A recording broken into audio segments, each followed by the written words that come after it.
everyone. Welcome back to the Broncos Podcast Network and YouTube for the latest episode of Broncos Now. As always, I'm your host, Sydney Jones. And coming up on today's episode, the Broncos continued their preparation as they head out to Houston in just 2 days to face the Texans. We'll hear from all three coordinators and cornerback Pat Surtain. All that and more coming up.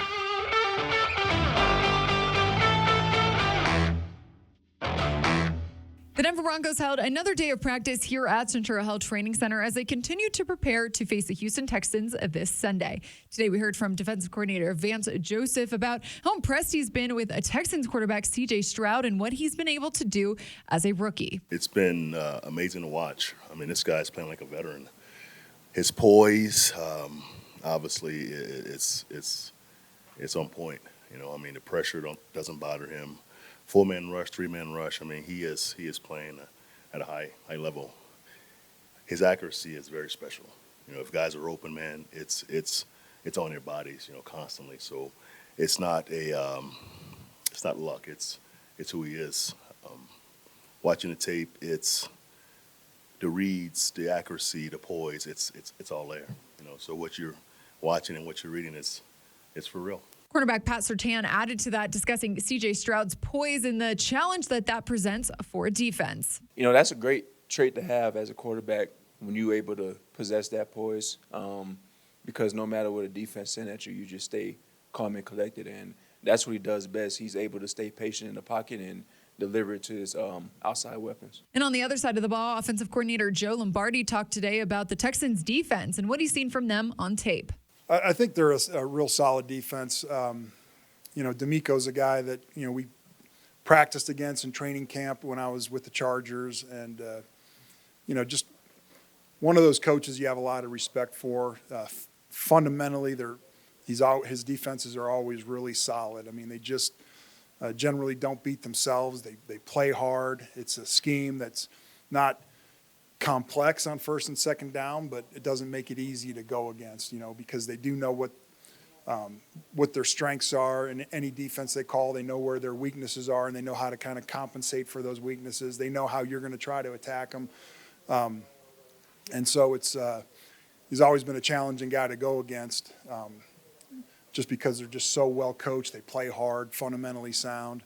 Third down, it does become a challenge. Their pressure package is tough to prepare for sure. So just, you know, just a team that generally doesn't beat themselves and makes you work to get drives and score points.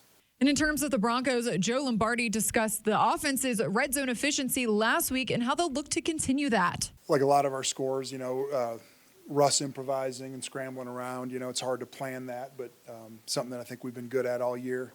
You know, running the football is always a priority down there. Some of those quarterback runs were good for us. So, you know, I don't know if I can point to one thing. We just, you know, executed well and got the ball in the end zone a little bit more than the normal. But, you know, something we're working hard on, and the guys did a good job on Sunday.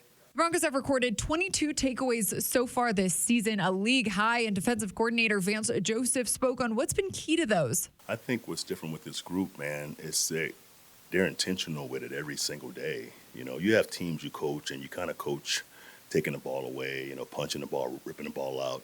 But these guys are intentional with it, even in practice. You know, no one goes by an opportunity to get the ball. You know, even as a pass rusher, if they win, they want the elbow, they want the ball. You know, that's what we've taught forever. But some teams take to it and some teams don't. But this team has. And, you know, once you get it rolling and they start watching themselves, you know, 2, 3, 4 a game, man, it's contagious. You know, we do a good job as a staff of showing them TV copies, because sometimes players never watch TV copies. And it's cool to watch the slow-mo, you know, and watch their eye placement and watch their intention to attack an elbow in the football in slow motion. And Aikman saying, well, that's a great job by Mac Millen, you know. And, you know, so that's a big part of it on Thursday. We do that on Thursday mornings. So it's been fun to watch guys just take to it in practice and in games, and it's working for us. Hopefully it continues. And kicker Will Lutz was named AFC Special Teams Player of the Month. We heard from Special Teams Coordinator Ben Kotwika and Will Lutz himself about what this honor means to him. I'd want to throw a shout-out to Will Lutz, AFC Special Teams Player of the Month. Well-deserved honor. He's done a tremendous job. And the neat thing about Will is he'd be the first to tell you that's just not an individual. That's that whole group. Snapper, Holder, and Riley, and then the protection has been really, really sound, especially last week against Cleveland that had a really good rush. So just really happy with that group and looking forward to having more opportunities to help us win games. Yeah, it's really cool. It's a unit award for sure. Riley, Mitch, the O-line, been outstanding. Got to give some credit to 12th man in Buffalo for one of those, and I'm sure Sean will tell you would rather be kicking extra points, but all that aside, it's great. Hard work pays off, and the three of us, Mitch and Riley, have been working really hard to be able to help this team, and I think we've been able to do that. And now it's time to look at today's injury report. Tight end Chris Manhertz and defensive lineman Mike Purcell both did not participate in today's practice. Wide receiver Jerry Jeudy, kicker Will Lutz, cornerback Damari Mathis, and wide receiver Marvin Mims Jr. were all limited. And outside linebacker Baron Browning was a full participant. Now joining me here on Broncos Now to take a look at this Sunday's matchup from the Texans' perspective is Houston Texans analyst John Harris. John, thanks for joining the show today. Absolutely, Sydney. Thank you for having me. Of course. How are you? How are things down there in Houston? Well, they've been a lot better than past Decembers have been. It's been kind of a wild year to see this team, a lot of young players, a rookie head coach, a rookie offensive coordinator, do some of the things that they've been doing this year.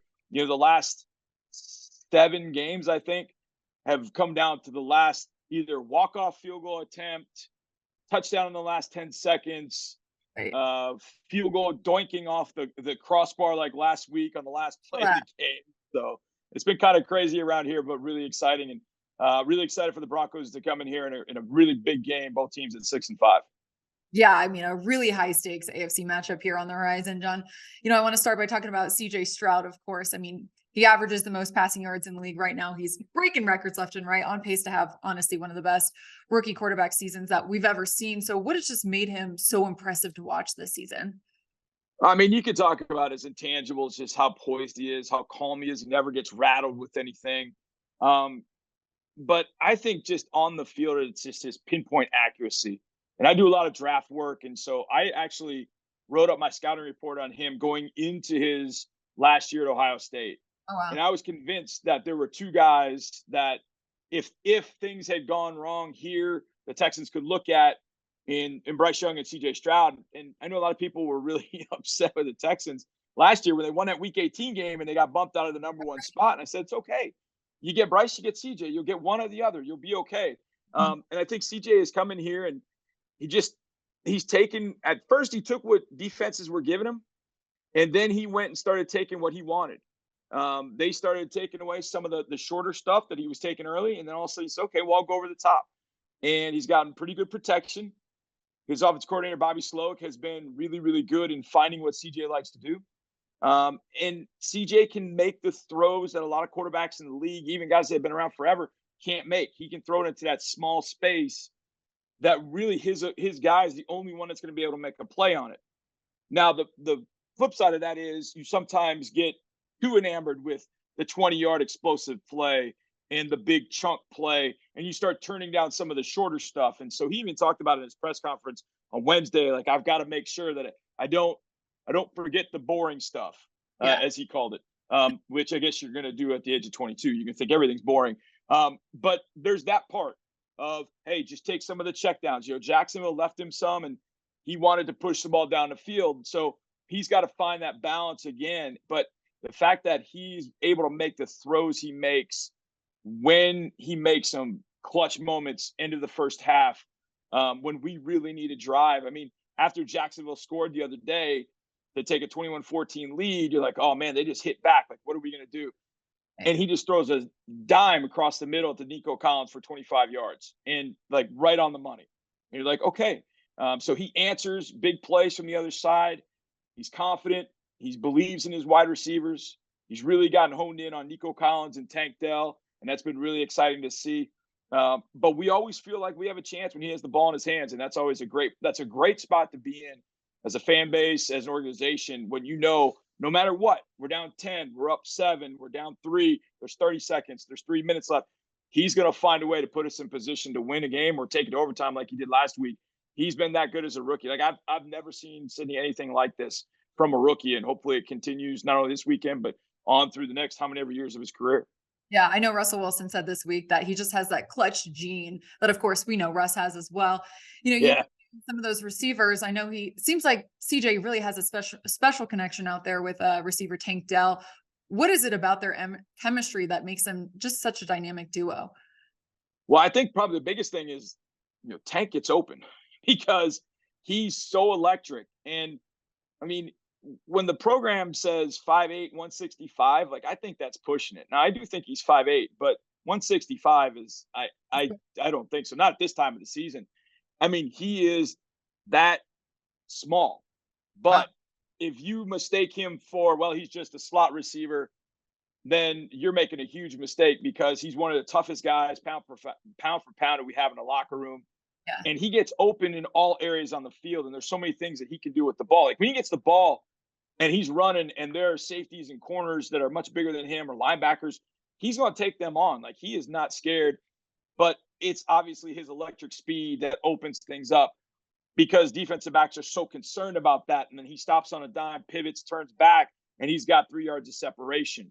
And Right. that's what you want to see from a wide receiver, but you just usually don't see it from a rookie.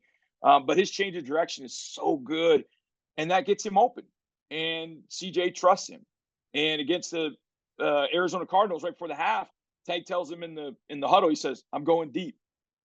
Okay, like you don't hear that from rookie receivers. He goes deep.